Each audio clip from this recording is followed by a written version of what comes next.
আজকের আমি রুই মাছের একটা ঝোল করব, একদম টমেটো দিয়ে, কোনো পেঁয়াজ রসুন না, আদা বাটা দেবো একটু। এতে রুই মাছটা আমি নুন আর হলুদ মেখে রেখেছি, একটু ভেজে নেব। এটা সর্ষের তেল দিয়েছি, তেলটা খুব ভালো গরম হয়ে গেছে। মাছগুলো এখন ভেজে নিচ্ছি।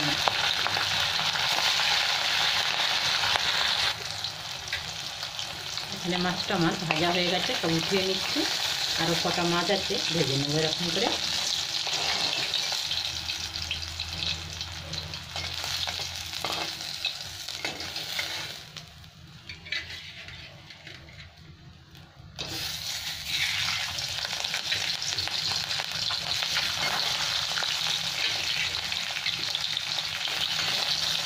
মাছটা ভেজে নিয়ে তারপরে এর মধ্যে কালো জিরে দিয়ে দেবো।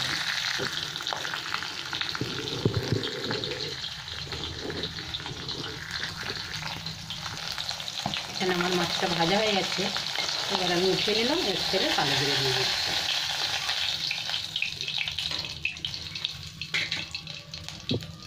এখানে কালো জিরেটা দিয়ে দিলাম তেলের মধ্যে,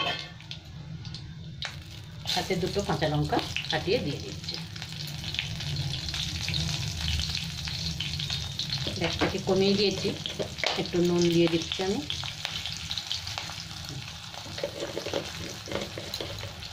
এখানে 1 চামচ দেবো আদা বাটা,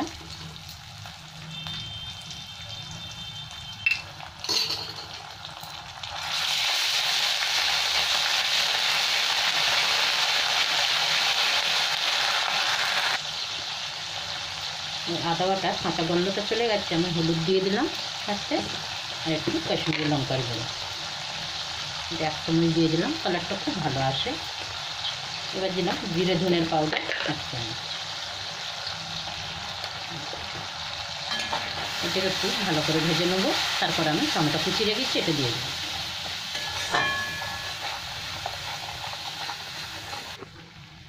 মশলার থেকে তেল ছেড়ে দিয়েছে, এবার আমি টমেটোটা দিয়ে দিলাম। এখানে 2টো টমেটো কেটে রেখেছি, এটা দিয়ে দিলাম। এবার এই টমেটো গলে গেলে তারপরে আমি জল দেবো।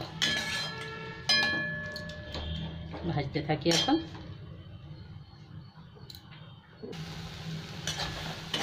আমার টমেটো খুব সুন্দর গলে গেছে, এবার আমি জল দিয়ে দেবো। পুরো তেলও ছেড়ে দিয়েছে, আর মশলাটাতে সুন্দর একটা সেন্ট আসছে, আর কোঁচো কাঁচা গন্ধ কিছু নেই। এবার আমি একটু জল দিয়ে দিলাম। এখানে 1 বাটি জল দিলাম, ঝোলটা কম রাখবো। এই ঝোলটা ফুটে গেলেই মাছগুলো দিয়ে দেবো, ভাজা মাছগুলো।